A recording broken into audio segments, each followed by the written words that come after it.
Hello friend, स्वागत है आपका एजुकेशनल चौपाल में। कॉन्सेप्ट सीरीज के नेक्स्ट वीडियो में हम लोग चर्चा करेंगे इंडियन पॉलिटी के एक ट्रेंडिंग टॉपिक पे, जो है अनुच्छेद 21 आर्टिकल 21। यह topic examination point of view से काफ़ी महत्वपूर्ण हो सकता है, क्योंकि इससे डायरेक्ट और इनडायरेक्ट दोनों तरीके से प्रश्न बनने की पूरी संभावना रहती है। अगर हम बात करें डायरेक्ट की, तो इसमें शॉर्ट आंसर टाइप क्वेश्चन में right a short note on article 21 करके क्वेश्चन पूछा जा सकता है। तो वहीं लॉन्ग आंसर टाइप क्वेश्चन में यह फंडामेंटल राइट से रिलेटेड प्रश्न के साथ सब्स्टिट्यूट क्वेश्चन के तौर पे पूछा जा सकता है। तो चलिए देखते हैं आर्टिकल 21 से जुड़े विभिन्न पहलुओं को। इस अनुच्छेद के अनुसार किसी भी व्यक्ति को उसके जीवन या व्यक्तिगत स्वतंत्रता से कानून द्वारा स्थापित प्रक्रिया के अनुसार ही वंचित किया जाएगा।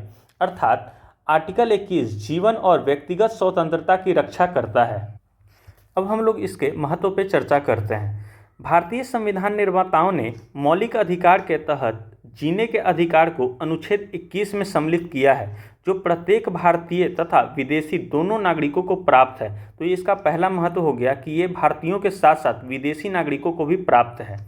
इसे किसी भी परिस्थिति में समाप्त नहीं किया जा सकता है। मतलब कि अगर देश में नेशनल इमरजेंसी भी लागू है तो इसे समाप्त नहीं किया जा सकता है। अगर किसी का इमरजेंसी के दौरान भी अनुच्छेद 21 के किसी भी प्रोविज़न का हनन होता है तो वो व्यक्ति न्यायालय का दरवाज़ा खटखटा सकता है।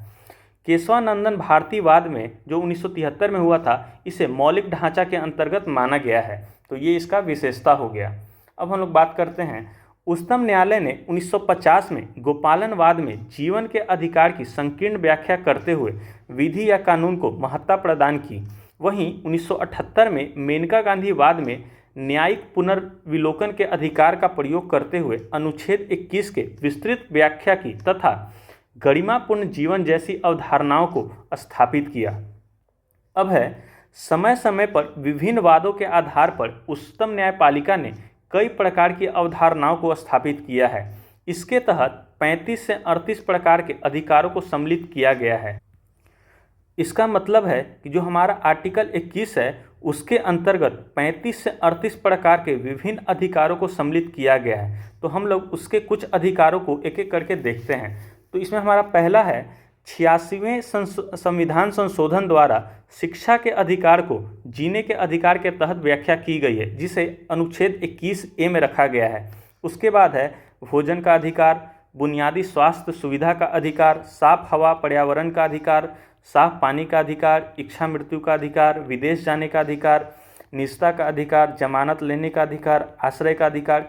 इस प्रकार से आप देखेंगे तो मैंने अब यहाँ पे टोटल 20 अधिकारों को लिखा है। तो आपको नोट में कोशिश करना है कि आप ये 20 अधिकार को लिख लेंगे और इसमें से 10 से 12 अधिकार को आप याद रखेंगे, ताकि अगर एग्जामिनेशन में इससे रिलेटेड कोई भी प्रश्न बने तो आप वहाँ पे 7 से 8 पॉइंट आपको एट अ टाइम याद आ जाए। अब हम लोग इससे जुड़े कुछ महत्वपूर्ण मामले को समझने का प्रयास करते हैं। तो इसमें जो सबसे पहला मामला है, AK गोपालन केस, जो 1950 में हुआ था। इसमें क्या था कि अनुच्छेद 21 का दायरा थोड़ा सीमित रखा गया था। उसके बाद जो मेनका गांधी बनाम भारत संघ केस हुआ था 1978 में, इसमें क्या हुआ था कि इस मामले में गोपालन केस के फैसले को पलट दिया। यहाँ सुप्रीम कोर्ट ने कहा कि अनुच्छेद 19 और 21 वाटर टाइट डब्बे नहीं है। अनुच्छेद 21 में व्यक्तिगत स्वतंत्रता के विचार का दायरा बहुत व्यापक है, जिसमें कई अधिकार शामिल हैं। अदालत ने यह भी माना कि अनुच्छेद 21 के तहत आने वाले कानून को अनुच्छेद 19 के तहत आवश्यकताओं को भी पूरा करना चाहिए। इसका मतलब है कि किसी भी व्यक्ति के जीवन या स्वतंत्रता से वंचित करने के लिए कानून के तहत कोई भी प्रक्रिया अनुचित या मनमानी नहीं होनी चाहिए। मतलब मेनका गांधी जो केस हुआ था, इसके बाद से ही जो आर्टिकल 21 का दायरा है उसे बढ़ाना शुरू किया गया था। उसके बाद है फ्रांसिस कोरली मुलिन बनाम दिल्ली संघ शासित प्रदेश 1981। इस मामले में न्यायालय ने माना कि किसी भी व्यक्ति के जीवन या स्वतंत्रता से वंचित करने की कोई भी प्रक्रिया उचित, निष्पक्ष और न्यायसंगत होनी चाहिए, न कि मनमाना, सनकी या काल्पनिक। उसके बाद ओल्गा टेलिस बनाम बॉम्बे नगर निगम, जो 1985 में हुआ था। इस मामले से पहले अपनाए गए रुख को दोहराया गया। मतलब कि इस मामले में पहले के द्वारा जो रुख अपनाया गया था उसी को दोहराया गया कि किसी व्यक्ति के मौलिक अधिकारों से वंचित करने की कोई भी प्रक्रिया निष्पक्षता और न्याय के मापदंडों के अनुरूप ही होनी चाहिए। उसके बाद है उन्नी कृष्णन बनाम आंध्र प्रदेश, जो 1993 में हुआ था।